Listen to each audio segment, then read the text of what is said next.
KBS 시청자 여러분, 오늘 제가 이 KBS에 주어진 제목은 나의 한 기업인으로 경영 철학이다 이렇게 제목이 주어졌습니다만은 뭐 나한테 무슨 경영 철학이 어떤 학문적으로 정립되어 있는 것도 아니고 그렇기 때문에 한 기업인으로 생각하는 바, 그리고 한 기업인의 성장 과정과 많은 그 체험에서 현재 어떠한 생각을 가지고 있느냐, 이런 생각으로 과거와 또 내 현재와 미래의 계획에 대해서 얘기를 하겠습니다. 그래서 저는 그 학교를 체계적으로 배워가지고 어떤 경영학을 배워가지고 어떤 경영의 사고가 정립되지 않고 쭉 성장해 오면서 그 현재 과거에 그 조그만 중소기업에서부터 그다음에 중기업 또 어느 날 국내 대기업 또 어떻게 보면 현재는 국제적으로 경쟁력 있는 기업, 이렇게 그 커진 과정을 얘기하기 위해서 어렸을 적부터는 어떠한 성장이 나에게 현재 일을 감당할 수 있느냐 하는 그런 순서로 얘기를 해보겠습니다.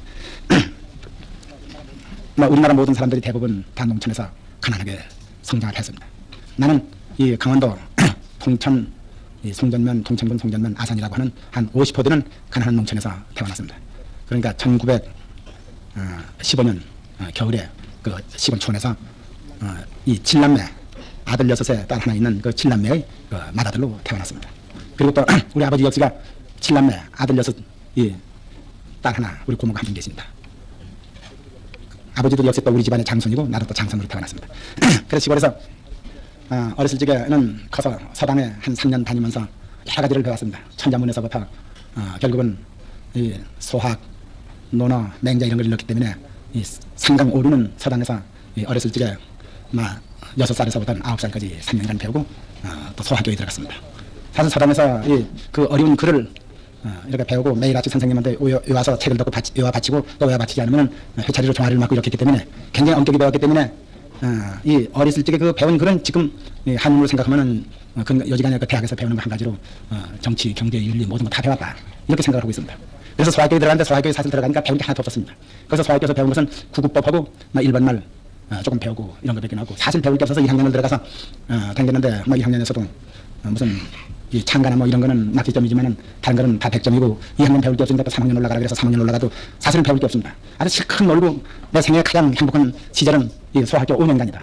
사실 배울 게 없으니까 아주 실컷 놀았습니다. 그리고 소학교를 졸업하고 아버지가 우리 동네에서는 아주 소문난 부지런한 또 농사군이고 또 가난했기 때문에 아버지께서 이 농사를 짓는데 아주 근검절락해서 그 여러 동생들을 농사를 지어가지고 논을 이렇게 이 논에다 보를 만들고 논을 일구고 밭을 또 화전을 일구고 이렇게 해가지고 그 많은 동생들을 장가 보내고 또 논을 만들고 또 밭을 만들고 이렇게 해서 분가를 시키고 이렇게 하기 때문에 여간 부지런하지 않아가지고는 참 이룰 수가 없습니다. 그 부지런한 건 이루다 말할 수가 없습니다. 그러니까 농촌에서 아버지께서는 내가 맡아드리니까 아주 가장 아주 제일 그 부지런하고 우선 농군을 만들기 위해서 소학교 졸업하게 데려다니면서 농사를 시켰습니다. 우리 농촌 사람들이 다 그렇듯이 아침에 어두워서 집을 떠나가지고 그 밭에 나가면은 그 먼 밭이나 논에 나가면은 거기 가서 환하게 받고 받자마자 일을 시작하고 이렇게 합니다. 그렇기 때문에 또 그렇게 부지런하지 않으면은 또 이렇게 살 수도 없고 또 그렇게 부지런해도 또 흉년이 들면은 아침에는 죽 써먹고 점심은 안 먹고 저녁엔 밥 해먹고 그야말로 문자 그대로 조반석죽입니다. 그래 이 근간의 모든 도시에 있는 사람들은 그 조반석죽이라는 말이 어떻게 생겼는지 모릅니다. 그는 아침에는 밥을 해먹어야지 점심을 안 먹으니까 이 시장길을 모르고 밤에는 잘 테니까 죽을 써먹고 그냥 자면은 또 그냥 배부르기 때문에 농촌에서 아마 대부분 흉년이 들거나 어려운 집에서는 대부분 겨울에 일 안 할 적에는 그 조반석죽을 다 하는 겁니다. 그래서 나는 내가 이 어렸을 적에 지난 얘기를 하는 것은 이 KBS 시청자 중에 가난하고 어려운 그 젊은 사람들에게 다소 조금이라도 참고가 될까 해서 이 얘기를 하는 겁니다. 그래서 그 당시는 일제한데 일본 그 총독 통치하에는 우리의 모든 농촌이 다 그랬습니다. 흉년이 들면은 굶었지 총독부에서 무슨 대책해 주는 건 아무것도 없습니다. 그야말로 봄이 되면은 촉은 목피, 나무 뿌리로, 나무 껍질로 또 끼니를 애우고 그리고 모든 그 어리고 또 너무 이렇게 그 잘 먹지를 못해서 황달병이 들고 모두 또 부항이 나서 붓고 또 거기서 견딜 수 없는 사람들은 총독부 조정에 이 전번 유도에 의해서 남성 이런 데서는 한 사람들이 만주로 가고 북한도로 가고 이렇게 했습니다. 그 시골에서 저희가 농사를 짓고 이렇게 가난하고 이렇게 하는데 어린 나이지만은 너무 그것이 또 역겨우고 그랬습니다. 그래서 이 고생스러운 역겨운 그것을 어떻게 벗어날까 하는 것이 어린 생각에도 또 아주 점점 또 절실히 또 느껴졌습니다. 그래 그때 그다음에 농촌에서 떠나야겠다 하는 생각이 나기 시작한 거는 우리 동네에서 한 50호 있는데 구장내 집에서 신문을 봤습니다. 동아일보라는 신문을 봤습니다. 그래서 신문을 보기 시작해서부터는 농촌을 떠나야겠다 하는 생각이 점점 굳어졌습니다. 거기에는 모든 여러 가지 그 일제시대 우리나라에서 일어나는 모든 얘기가 쓰여져 있고 도시의 생활 모든 여러 가지 정치 사회면 그때는 우리가 경제나 면이라는 볼 생각도 하지 않고 신문이 오면 먼저 사회면 또는 그 재밌는 소설 이런 것을 제일 많이 봤습니다. 그리고 그 당시 아침에 조간은 황인근 씨가 쓰는 우리가 한 16살쯤에 그걸 봤는데 그 마도향불이라는 소설을 썼고 또는 석간에는 이광수 씨가 쓰는 흙이라는 소설이 써 있습니다. 그래서 거기서 그 많은 또 감명도 받고 도시를 동경하기도 되고 또 도시에 나가서 그 농촌에서 사는 거기서 떠나서 도시 생활을 하고 싶은 열렬한 그 동경심이 생겼습니다. 그러나 서울에 가서 그 어떤 생활을 해보겠다는 것은 염두에 못 나고 어쨌든 그 농촌을 떠나기 위해서 맨 처음은 그 당시 저 이 청진, 성진 그쪽에 일본 제철이 이 조그만 용광로 제초를 만든다 그래서 그런 공장에라도 가서 일을 해볼까 하고서 거기를 갈 생각을 했습니다.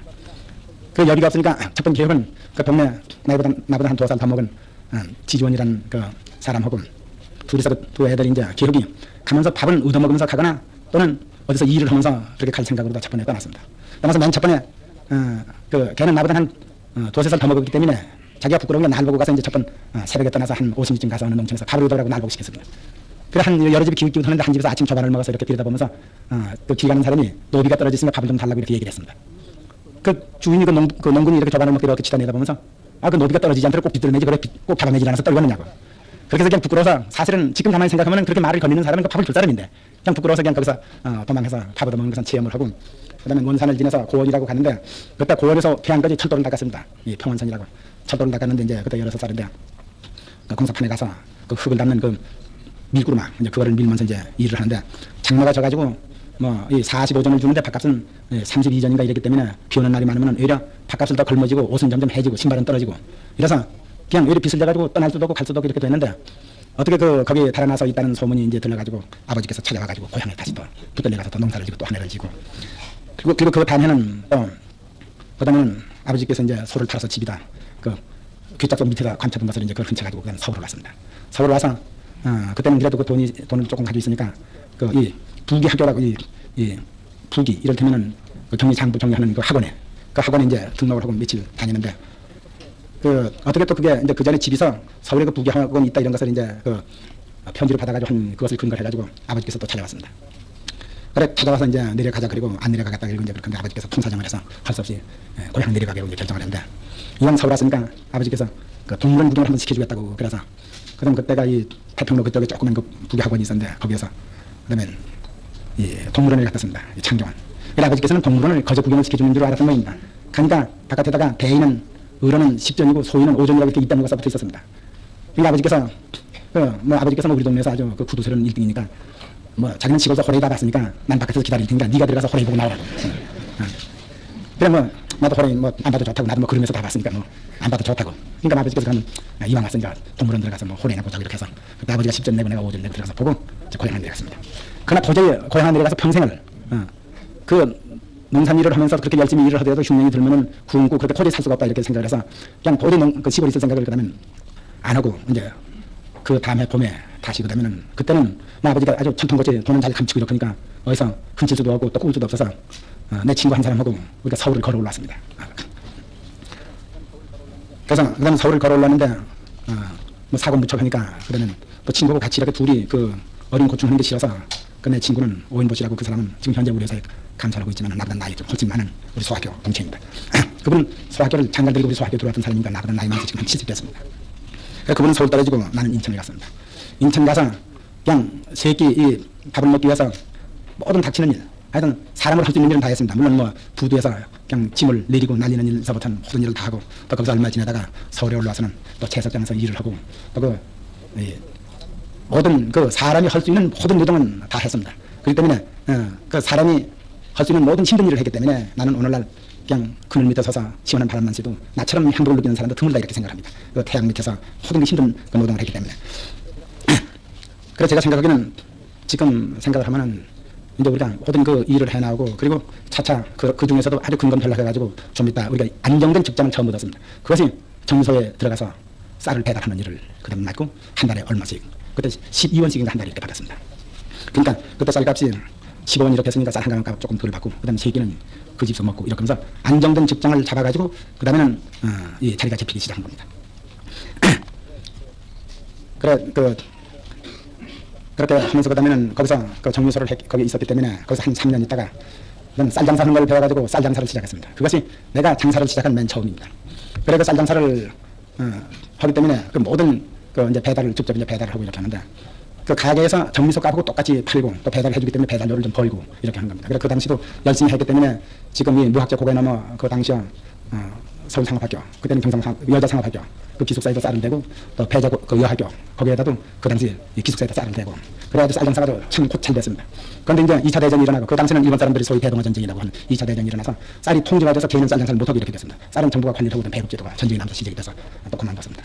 그래서 거기서 조금 얻은 돈을 가지고서는 가장 적은 돈을 가지고 돈을 잘 벌 수 있는 게 뭐냐 해내고 여러 군데를 쫓아대고 한 것이 자동차를 수리한 그 직구를 많습니다. 이유라고 그래서 이제 그때 경성 서비스가 생겼는데 그 사람 얘기를 들으니까 그 자동차 수리 공장을 하면 참 돈이 벌릴 것 같아서 그다음 그 사람을 데리고 자기 얼마 안 되는 돈인데 도저히 이건 안 돼서 내가 그 전에 쌀을 의상으로 얻어다 팔고 의상을 갖고 하던 삼탕정미소 그 오윤근 씨라고 하는 그 영감님을 찾아가서 그 고리대금을 불렀습니다. 그분은 아주 그 고리대금을 하고 또 그 쌀장사를 지게 내가 쌀을 의상을 얻어서 쌀값을 잘 갚았기 때문에 아주 날 신용을 했습니다. 그래서 거기서 이제 2,000원을 얻어가지고 다현동 고관에는 그 아드 서비스라고 자동차 수리 공장이 있었습니다. 수리 공장인데 그걸 샀는데 그거 산다 그랬다. 그래서 그 공장 권리금만 사지 그 땅은 딴 사람 거고 함석집 이렇게 이제 자동차 한 4대 들여놓고 수리를 하고 이렇게 됐습니다. 그래서 그해 3월 초순에 돈을 주고 사가지고 이제 열심히 해가지고 자동차 그 자본은 그 돈 치는 거 밖에 없고 이제 돈이 없으니까 모든 부속을 의상을 들여서 자동차 4대를 들여놓고 이제 수리를 해가지고 그 돈을 받을 때쯤 됐는데 한 25일 있다가 새벽녘에 그 일하는 직공이 칠하는 직공이 이제 손을 찔라고 그 칠에 쓰는 그 신나를 불에다 던져서 물을 데우려다가 불이 나가지고 공장에 아주 3시간 다 타고 거기 수리하는 자동차를 다 타서 그 자동차 공장산 2,000원 빚 그다음에는 그 부속품 의상 이런 거 빚 그다음에 그 자동차를 물어줘야 할 빚 아주 뭐 어떻게 할 도리가 없었습니다. 그래 어떻게 생각하면 그 어려울 때야 쌀 장사를 해도 또 전쟁이 일어나서 통제가 되고 또 자동차 공장 해도 또 불이 나고 아주 어떻게 보면 그 어림의 연속 빚을 이렇게 자꾸 부딪혔습니다. 그래 돈이 없고 이렇게 하는데 그런데 그 한 달 동안 해봤지만 그 자동차 수리 공장을 하면은 돈을 벌 수 있다는 그런 아주 확신이 생겼습니다. 그래서 그 고리철준 그 오인근 영감님을 찾아가서 그 불이 다 타고 돈을 못 갚게 이렇게 됐는데 돈을 더 꾸어줘서 이 자동차 공장을 해보니까 돈을 벌 것 같으니까 자동차 수리 공장 더 하도록 돈을 더 달라고 그랬습니다. 그러니까 그 영감님이 참 뭐 우리도 무식하지만 정말 더 아주 우리보다도 더 맘 놓고 기억자도 모르는 영감님인데 그 영감님이 쭉 크게 정리소도 하고 또 한편으로는 남는 돈을 가지고 쭉 고리대금업을 하고 있습니다. 그 영감님이 골파에 짝을 뚝뚝 뛰면서 뭐라고 하느냐 자기는 여지껏 오랫동안 그 많은 고리대금업을 해도 누구든지 그 저당을 잡거나 이렇게 안 하고 전부 신용으로 줘서도 한 푼도 띄운 일이 없다.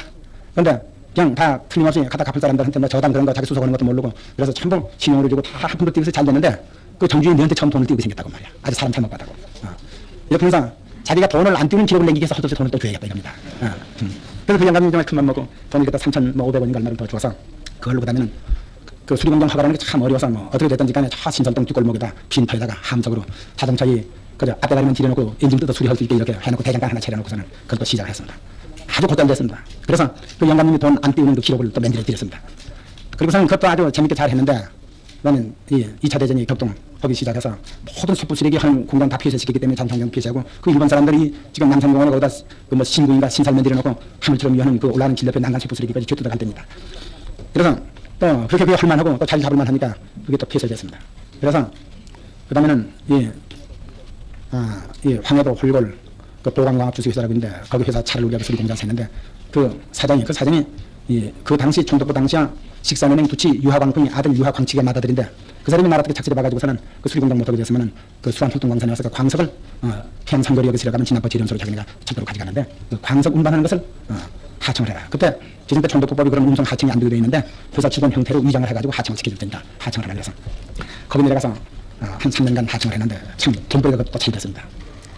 잘 됐는데 1945년 그때 8월에 해방이 되던 그 봄에 한 5월달 돼가지고 그 현장 그 광산 소장 친구가 군대에서 그 수송부대를 맡아가지고 하다가 돌아와서 거기 와서 그 다음에는 감독을 하는데 어떻게 그 일본 사람이 잔소리를 심한지 견딜 도리가 없어서 그 다음에는 내가 없어도 여기 광석 수송은 잘 될 테니까 나가겠다 그러니까 뭐 일본 사람 소장이 자기 친구한테 남기려고 기다렸다면서 그만두라 그래서 거기서 5월달에 나와서 그 다음에 한 3월 달 일거리를 찾느라고 좀 있는 동안에 해방이 됐습니다.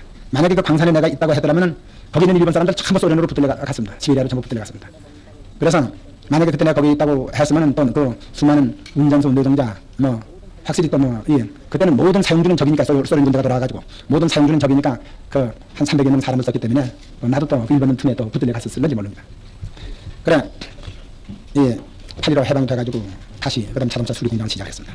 그 자동차 수리 공장을 하면서 각 관청에 자동차를 수리하면서 드나들면 이렇게 보니까 모든 그 건설업들 정보업자들과 똑같이 자동차 수리도 그 자동차를 얼마에 공치겠느냐 이렇게 견적을 해가지고 공쳐가지고 돈을 받고 이렇게 합니다. 그러면서 각 관청에 돈을 받으러 다녀보면 우리는 그냥 뭐 그 아주 조금 그 쥐꼬리만한 금액을 받게 되고 정보업자들은 건설업자들은 큰 금액을 받고 이렇게 금액을 받습니다. 거기에서 똑같은 시간을 읍주면서 자동차를 수리해서 돈을 받느니 건설업을 해서 좀 금액을 큰 걸 받는 게 좋겠다 이렇게 생각한 것이 현대건설의 시초입니다.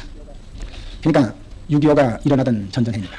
그래 뭐 사람들 한 100사람 많고 간판을 걸고 그때 현대자동차 공업사 그것을 해체하고 현대건설을 시작한 겁니다. 그래서 우리가 그다음에 한 2년 있다가 전쟁이 나니까 아주 일이 있는 데는 뭐 전선이든 후방이든 총탄이 터지든 퍼붓든 간에 어디든지 쫓아다니면서 공사를 했습니다. 그리고 위험하면 위험할수록 공사의 이윤은 났습니다. 그렇기 때문에 그 당시 지금 판문점을 뭐 평화촌이라고 하고 그 어느 위험지구든지 쫓아다니면서 공사를 했습니다. 그리고 어떤 때는 그 당시는 이 미군 공사를 하는 것이 참 좋아서 거기서 많은 것을 쫓아다니면서 이제 그 건설업에 재정적으로 어느 정도 기반을 닦았습니다. 그리고 그때 수도가 부산에 피난 중에 있을 적에 정부에서 화폐를 계약해서 100대 1로 내렸습니다. 전쟁 중에 화폐를 100대 1로 내렸는데 3년 동안에 물가는 100배 뛰었습니다. 그때 우리가 이 대구에서 이 고령 쪽으로 가는 그 낙동강의 고령도라는 다리가 다 부서졌는데 그 다리를 계약을 해서 맡았는데 2년이 걸렸는데 3년 동안에 물가가 100배가 뛰기 때문에 아주 회사가 아주 결단이 나고 빚을 얻을 수 있는 빚은 다 얻어서 거기다 대고 그때 한 달 이자가 18%인가 12달이면은 이를테면 100만 원을 쓰면 200만 원을 이자를 내야 하는 그런 공경을 치렀기 때문에 그 공사는 그러나 그 끝내긴 했지만은 현장에 뭐 그 일 끝난 후에 뭐 장비를 철수할 기력도 없는 그런 아주 공경을 당했습니다. 그러나 그 어려운 공경과 그 사체는 오랫동안 현대건설이 일어나는 데 크고 무거운 짐이 되어 있었습니다. 우리는 이제 그러한 그 여러 가지 과정을 겪어서 그러나 그 당시 자유당 때입니다. 그러나 그 빚을 이기고 그래도 한국 국내에서는 꽤 우수한 건설업자로 성장해가지고 4.19를 만났습니다. 그때 뭐 이 대동고 그분은 이 청부업자들은 아주 일품입니다. 그러나 그분도 또 이렇게 배우지도 못한 사람이 또 정치한다길래 아주 몰락되고 많았지만은 뭐 이 대동고 그 당시 우수한 업자들이 대림산업, 극동건설, 조흥폭은 그 틈에 현대건설도 꽤 우수한 업자가 이렇게 끼어 있습니다. 그래서 4.19가 난 후에 그다음에는 부정축제, 새로운 정부가 그 당시 시민당 새로운 정부가 부정축제 이 얘기가 나고 우리 건설업계도 그다음에 좀 우수한 업자는 그 당시는 우리의 민간 자본이나 민간 기업이 발전이 없기 때문에 공사다 하면은 정부에서 발주하는 공사밖에 없었습니다. 그러니까 그 큰 건설업자가 정부를 끼고 이를테면은 치부를 했다. 막 이래가지고 상당히 그 사회 논란의 대상이 됐습니다. 거기에 현대건설의 모든 나의 생각이든지 현대건설의 모든 전환점이 거기서 생긴 겁니다. 왜냐하면 모든 기업이 과거나 현재나 그 기업가가 자기 능력에 의해서 발전하지 않고 어떠한 그 권력과 그 부정하게 견택해서 성장했다 하는 얘기는 모든 기업인이 다 원치 않을 겁니다. 그리고 그런 속에서 떠나려고 그런 말을 듣는 데서 해방되려고 아마 온갖 힘을 다하는 것이 기업인일 겁니다. 그래서 우리는 그때 사실 경험도 부족하지만 국내 일을 하니까 국내 일만 하니까 그 당시는 또 한국 건설업체가 국내 일밖에 없었습니다. 국내 일도 한국 건설업자의 건설 능력으로는 다 안 돼서 무슨 발전소 하나 지도 외국의 팩트리사가 들어와서 짓고 뭐 비료 공장을 무슨 다른 공장을 짓더라도 외국 회사들이 많이 그 산업 플랜트에는 관여를 하고 있었습니다. 그러나 우리가 현재 우리가 해본 그 경험에 의해서 외국에 나가서 무슨 공사를 해서 외국에서 공사를 따서 공사를 많이 하게 되면은 저러한 그 국민의 그 비난 소리를 우리가 면할 수가 있다. 그럼 완전히 자기 힘에 의해서 컸다 이런 소리 듣기 위해서 그다음 우리가 60년대 초에서부터 해외에 나가서 1960년대 초에서부터는 해외 나가서 태국의 무슨 도로공사, 저 아라스카 산속에서 우리가 가서 이 교량, 그 영하 40도 이런 데 교량, 또 태평 괌섬에 나가서도 또 모든 주택 군사기지 그리고 파파뉴기냐 그 식인종들이 사는 그런 데 가서 또 지하수력 발전소, 그다음 월남 전쟁이 나서 또 월남에 가서 또 이 간난 이 군사기지, 매공강의 준설, 뭐 여러 가지 그 군사시설 이런 것을 또 쫓아다니고, 그다음에 호주에 가서 이 항만 준설공사를 했습니다. 그래 우리가 여러 가지 그 언어나 기술과 여러 가지 미숙한 게 외국에 가서 외국 노동자를 쓰면서 일하는 거, 기후, 풍속, 법률 다 그 생소한 데 가서 우리가 그 일하느라고 그 많은 시련을 겪었습니다. 그러나 그 많은 시련을 겪는 중에 현대 많은 그 해외에 가서 일할 수 있는 능력은 길러졌다 이렇게 생각합니다. 호주에 가서 준설공사할 때는 아주 제일 그 고통을 겪고 말할 수 없이 많은 것을 결론을 내고 거기서 떠났습니다. 그 일을 겨우 마치고 떠났는데 이제 첫 번에 들어가서 준설공사를 할 적에는 준설선에 탄 선원은 이를테면 거기 가서 일할 수 있다. 호주는 그 유색인종을 차별하기 때문에 더욱이 외국 노동자가 거기 들어가서 더욱이 그 유색인종에 들어가서 일하는 건 것도 허용치 않습니다. 그러나 준설선은 해상에서 준설하는 그 배에서 일을 하니까 그건 준설선 선원이지 육상 노동자가 아니다. 그냥 그걸 허용해달라. 그래서 첫 번째 계약 당시에 허용하는 것이 양해 사항이 되고, 그다음에 그 준설을 해가지고 그걸 파서 육상에 올리는 걸 정의하는 것은 호주 노동자들 하는 조건에 들어서 일을 했습니다. 그 첫 번에 순조롭게 잘 됐습니다. 그런데 일이 잘 안 되느라고 이제 우리 노동자들이 그 육상에 가서 호주 노동자들이 그 준설터를 정리하는 데 가서 뭐 조금 이렇게 해라 저렇게 해라 얘기를 했다고 그 호주 노동자가 우리가 한국 노동자를 주먹으로 이렇게 냈다 쳐서 그냥 때려서 싸움이 생겼습니다. 먼저 호주 노동자들 주먹으로 때리니까 이 사람이 그냥 냈다 일어나서 이 받은 게 잘못돼가지고 호주 사람 앞니가 그냥 멍청 다 불러졌습니다. 그러니까 그다음에 그게 문제가 생겨가지고 호주 노동자에게 들고 나가서 한국 불선선이 몽땅 호주에서 쫓겨난 바람에 우리가 뭐 코도 납작하고 눈도 새카만 사람이 호주 노동자 데리고 일을 하기 일이 됩니까? 큰 노동자분 드시고 그래서 아주 큰 손해를 보고 그래도 그 일은 끝나고서는 그래서 그렇게 끝나고 할 무렵에 중동 건설이 터졌습니다.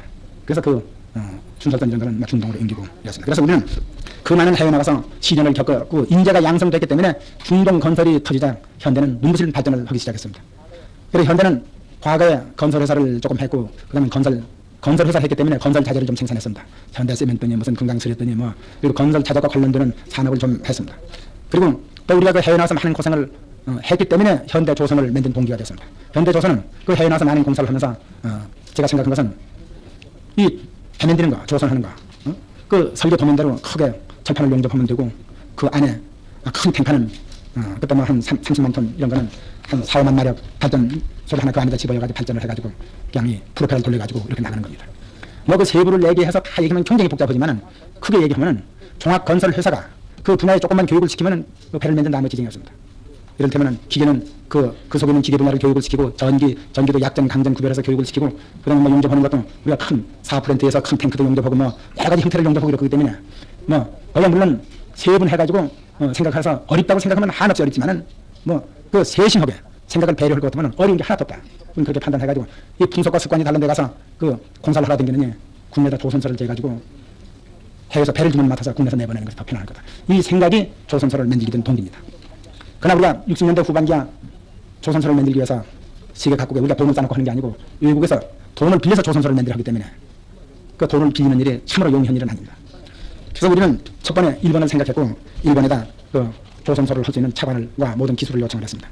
그리고 일본에서는 한국은 현재 그 유치한 그 기술이 단계에서 조선소를 하는 것은 무리라고 거부당했고 또 그다음에는 우리 우방인 미국을 쫓아다녔습니다만은 미국 사람들도 한국의 그 유치한 기술 단계에서는 조선소는 안 된다고 또 거부당했습니다. 그리고 그다음에는 우리가 부하파를 쫓아다니다 영국을 갔었습니다. 그래서 지금 생각하면 역시 영국은 많은 그 식민지를 다루고 식민지 사람들의 능력을 고도로 활용해서 영국이 오늘날도 모든 식민지 사람들한테 호감을 얻고 그 유대 관계를 잘하고 있는 아주 우수한 정치 경제에 아주 세련된 사람이다 하는 것을 내가 느끼고 있습니다. 그래서 그 사람들은 영국의 그 우수한 기술회사를 찾아가서 설명하니까 그 양반들이 한국에 와서 모든 걸 조사하고 우리가 하고 있는 각종 그 당시에는 화력발전소 하고 있는 거 여러 가지 그다음에는 비료 공정이든지 우리가 하고 있는 것을 전부 조사를 하고 현대 건설의 모든 인원과 기술자는 재교육을 시키고 훈련을 하면 배를 만들 수 있다. 이렇게 판단을 해줬습니다. 그래서 우리는 그 기술회사에 추천서를 붙여가지고 영국 버그리은행에다가 자금 신청을 했습니다. 그러니까 그는 장기 저리 융자이기 때문에 결국 영국 정부가 보증을 하고 영국 정부의 재정 자금을 얻어야지 합니다. 그리고 영국 정부는 왜 그러냐면은 그 조선소를 설치할 수 있는 기계를 파는 그 수출 때문에 그 영국 수출 보증 기구에서 그걸 보증을 서줍니다. 그래서 그 버그리은행에서 이 모든 것을 심사를 해가지고 이제 그 마지막 단계에 가서 거기 책임자들이 이제 그 나와 그 우리 기술자들 오라고 얘기를 들어보겠다 오라고 했습니다. 그래 우리가 그래서 월요일 날인데 그 전날 그냥 내일은 우리가 큰 시험대에 오르는 날이니까 하루 푹 쉬자그래서 그 식스피어 생가도 구경하고 돌아오는 길에 옥스퍼드 대학 그 박사 학위도 주고 이런 모든 강의실도 구경을 하고 이렇게 하고 이제 그 서장에 그 위원장성도 보고 이제 그날 돌아서 푹 자고 그 다음날 점심 때 점심을 주면서 이제 얘기를 하자 그래서 거기에 갔습니다. 거기에 해외 담당 그 이를테면 총 책임자인 그 버그리은행 부총재가 자리 앉자마자 뭐 생각한 대로 내한테 질문이 그때 사장입니다. 정 사장은 전공이 뭡니까 이렇게 묻습니다. 그 전공이 뭐냐? 당신은 지금 현재 그 큰 기업을 버그리은행에서 돈을 들여서 그 큰 조선소를 만들어서 세계 시장에 배를 팔아서 자기네 돈을 갖겠다고 하는데 당신 전공이 경영학이냐 이공학이냐 이렇게 묻는 겁니다. 그게 참뭐 이공학도 경제학도 전공이 없는데 뭐 수학계밖에 안 되겠는데 뭐 어떻게 그러나 뭐 이런 경험서 어떻게 그 국어 얘기를 길게 늘어놓기가 싫어서 그 당신 은행에 그 내가는 그 사학교육서를 받느냐 그래 봤다. 사실은 내가 어제 일요일 그 옥스퍼드 대학에 가서 그걸 가지고 이 학위를 날라니까 척추치 보더니 그냥 학위를 줘서 내가 옥스퍼드 경제학 박사 학위를 어제 받아가지고 왔단 말이야. 그러니까 그냥 뭐가 웃으면서 뭐 확실히 옥스퍼드 경제학 박사 학위 받은 사람도 이 사학교육서 못 만든다고 말이야. 그러니까 옥스퍼드 대학이 참 영리하다고 아주 좋은 학위를 줬다 그 말이야. 그리고 웃어서 잘 그 어린 고비를 넘겼습니다. 그래 거기서 이제 그 인정을 해줘가지고 그 은행이 영국 그 수출 보증 기구 그 ECG 그 장관한테 그 승인을 요청을 해서 냈습니다. 그러나 제가 이 조선 얘기를 하는 것은 현대가 커진 근본이 조선소고 중동 건설이기 때문에 조금 얘기를 합니다. 그 이시기드 장관이 나로라 그래서 얘기를 뭐라 그러냐면 자기는 영국의 그 우수한 기술회사가 현대가 한 번도 배를 안 만들어봤지만 배를 만들 수 있다 인정을 하니까 그걸 믿겠다. 또 둘째, 영국에서 제일 가는 은행입니다. 버버리 은행에서 너희가 채산이 맞아서 원리금을 은행에 갚을 수 있다고 하니까 그것도 믿겠다. 그러나 자기 한 가지 의문이 있는데 자기가 만약에 선주라고 하면은 세계 선진 큰 모든 각국에 좋은 조선소가 많은데 그 배를 많이 만들어 본 조선소에다가 배를 주문을 하지. 당신 그걸 보면은 뭐 20만 돈, 30만 돈짜리를 만들어서 3천만 불, 4천만 불, 5천만 불을 팔아서 거기서 나는 이익을 가지고 영국 정부에 빌린, 영국 은행에 빌린 원리금을 갚겠다고 했는데 내가 선주라고 하면은 새로 되는 조선소에서 한 번도 배를 안 만들어 본 현대건설에서 배를 주문할 리가 없다 이거죠. 그럼 당신이 한번 배를 많이 만들어놔도 누가 사지 않으면 자기네 원리금을 갚을 수가 없잖느냐. 그러니까 현대건설이 만든 배가 세계 시장에서 팔린다는 증명을 가져오기 전에는 돈을 줄 수가 없다 이렇게 얘기를 했습니다. 참고 이론이 당연한 얘기입니다. 현대에서 그 만들어보지 않은 배를 갖다가 누가 믿고서는 배를 살 거냐. 배를 팔린다는 증명을 가져와야지 자기가 승인을 하겠다 그래서. 그래서 저희는 그 기술회사하고 의논을 해가지고 이제 배를 팔러 다니는 겁니다. 사실은 뭐 우리가 울산에 지금 현재 지는 조선소를 땅을 사는 것도 아니고 그 백사장 그때가 바닷가에 소나무 서 있는 사진을 찍어가지고 다니면서 배를 파는데 당신이 배를 사주면은 영국 정부에서 배가 팔렸다는 증명을 가지고 영국 정부에서 돈을 빌려서 여기서 조선소를 만들어서 당신 배를 만들어준다. 참 긴 얘기죠. 그러나 하여튼 미친 듯이 쫓아다닌 겁니다. 그러나 이제 우리의 방안으로는 너희가 하나도 의심할 게 없다. 이 배를 만들어주는데 다른 조선소보다 좀 싸게 만들어준다. 싼 것이 당신한테 이익이다. 그리고 만일에 그 배를 사는 선주의 뜻과 같이 좋은 배가 안 될 적에는 그 우리나라 은행에서 반대급부 그 보증서를 떼가지고 앉아서 우리한테 지불해준 계약금 또는 중간 지불금 이런데 원금과 이자를 앉아서 은행에 지불하면 책정해준다. 그러니까 너 손해가 하나도 없잖느냐. 막 그렇게 이제 설득을 해서 어쨌든 뭐 나보다 더 미친 사람들이 하나 걸려들었습니다. 그것이 이 레바노스라고 이 시랍의 우수한 선주인데 오나시스 그 처남입니다. 지금 그 생질 하나가 오나시스의 유일한 생질 딸입니다. 지금 그 레바노스 그 사람이 영국에서 뭐 우수한 고등학교를 졸업하고 영국에서 대학을 졸업하고 아주 참 신사입니다. 그 사람이 26만 돈짜리 배를 두 척을 주문을 탁 하고 그 당시 계약금으로 한 14억 원을 현금을 탁 지불해서 우리가 요한은행에다 송금을 하고 그 배 계약서 하고 계약금 받은 것을 영국 정부에 둘러대서 영국 정부 공짜 금으로 승인했죠. 배가 팔리는 증거가 있으니까. 그래서 그다음 돈을 빌려가지고 그다음 불이 돌아와서 그 현재 그 미포조선소에 땅을 사고 그냥 그 조선소를 지면서 배를 만들면서 있습니다. 공대이 먼저 되는 공장을 먼저 짓고 또 독구도 다 파기 전에 배영대만 들어갈 때다 또 배영대를 들이밀면서 그렇게 해가지고 그 배를 주문 맡아가지고 조선소를 하면서 2년 만에 그 배를 명명식을 했습니다. 이것은 잘한 것입니다만 세계 조선소를 짓는 조선소 건설사 현대 세계 조선사에 그렇게 빨리 조선소를 짓고 그렇게 빨리 조선을 만든 것도 참 드뭅니다. 그래서 현대건설의 과거에 한 10년 전만 해도 우리 조선소가 진지가 지금 11년입니다. 그리고 우리가 중동에 나가서 일을 시작한 지가 한 7년이 됐습니다. 현대 조선소가 됐기 때문에 현대 건설의 모든 가능성 국제 공신력에 올라가서 우리가 사우디에 나가서도 그 아주 산업항 그 강제가 13만 돈이 드는 그 강제가 드는 그런 그 산업항을 우리가 주문을 맡아서 9억 3천만 불이 공사. 그건 안에 세계의 항만사에 아주 몇 세기 한 번씩 나오는 큰 항구입니다. 하여튼 바닷속으로 다 16km 그 속에다가 깊은 바다에다가 5, 60만 톤 대형 탱커를 한 거를 6척씩 대고 기름을 싣도록 그런 산업항을 만든 겁니다. 그 때문에 이 현대건설이 이 커진 거는 현대 조선 그다음에 중동 건설 여기서 획기적으로 커졌지. 과거 뭐 10년 전에 우리 선배들이라는 회사 아주 자리 잡힌 삼성물산이든지 그런 데 되면은 이름도 승도 없었습니다. 근데 그리고 현대 조선소와 현대 건설이 또 현대 조선이 세계 경쟁적인 우수한 경쟁한 능력을 가지고 있지 않으면 조선소를 지었다 그래서 오늘날 현대가 이 국내에서 또는 세계적으로 우수한 경쟁 업체가 그건 도저히 될 수가 없는 것입니다. 그래서 이 오늘날 우리가 그 많은 일을 해오면서 이 많은 그 문제점을 우리가 잘 디디고 나온 여러 가지 그 일을 해낼 수 있고 또 그렇게 오늘날 될 수 있다 하는 것은 우리가 생각한다면 사람은 교육 물론 체계적으로 받는 교육이 가장 중요한 겁니다. 이것은 보편성을 띠고 있는 것입니다. 그것이 정상적입니다. 우리같이 정상적인 교육을 못 받은 사람이 그 많은 시련을 이겨나갈 수 있다 하는 것은 지는 건강해서 나이 들면서 그렇게 생각을 하는 겁니다. 사람의 일생의 가장 그 중요한 선생님은 부모다. 그렇게 생각합니다. 그리고 부모는 물론 학문적으로 여러 가지 조리 있게 정리해서 가르칠 능력은 없지만 부모의 정신은 부모의 행동은 그 자손한테 그 무한한 모든 가능성을 시즌해주고 있다. 나는 이렇게 생각합니다. 그래서 그건 더 말 할 나위 없이 학교의 선생님들이 소학교, 중학교, 고등학교, 대학 이런 데서 잘 선도를 하지만 어느 선생님이 아무리 훌륭한 은사라 그래도 자기 부모처럼 깊은 애정을 가지고 지도하기는 어렵다. 그렇기 때문에 부모가 체계 있게 지도를 안 하더라도 부모의 모든 그 자식에 대한 깊은 애정은 그 자식의 무한한 가능성과 그 무한한 가능성의 잠재력을 심어준다 이렇게 생각하고 있습니다. 사실 나는 아버지께서 평생 내한테 무슨 무엇을 어떻게 하라거나 무엇을 잘한다는 칭찬을 평생 한 번도 받아본 일이 없습니다. 그 농촌에서 소학교를 맞고 일을 하는데 일하기 싫어서 이렇게 하다가 매나 맞고 또 이렇게 했지 한 번도 그런 한 얘기가 없습니다. 그러나 우리는 아버지께서 그 다시 와서 훌륭한 농군을 만들기 위해서 애쓰고 있다는 그 생각을 그 마음을 어리지만은 다 일를 수 있다 이겁니다. 그리고 어머니께서 물론 시골에서 그 당시는 기권의 서당에서 글을 좀 배운 사람이고 또 더욱이 이 부인네들이 그 어머니들이 뭐 여간한 도시 양반집 서울에 명문대가 이전에는 뭐 서당에서 한문을 배우는 이런 건 없습니다. 그러니까 시골 농촌 어머니이기 때문에 뭐 그런 한자도 배운 게 없습니다. 그러나 그 생각하는 거 그렇기 때문에 그 모든 자기 자식들을 위해서 대자연 이를테면은 큰 바위를 봐도 높은 산을 봐도 큰 나무를 봐도 깊은 물을 봐도 그 자손들이 잘 되기 위해서 그 기는 마음은 아무도 당할 수가 없이 그렇게 마음속으로 길을 가면서도 그리고 자나깨나 자식을 위해서도 기는 마음 그것이 그 자식들한테 전부 마음속에 흘러내리게 했기 때문에 그 무한한 그 힘과 가능성을 그 내한테 앵겨줬다 이렇게 생각하고 있습니다. 그리고 나는 우리가 모든 일을 해나가는데 가장 중요한 것은 조금 시간이 넘어가는 거죠. 가장 중요한 것은 우리가 살아나가는데 아주 긍정적인 생각이다 이렇게 생각합니다.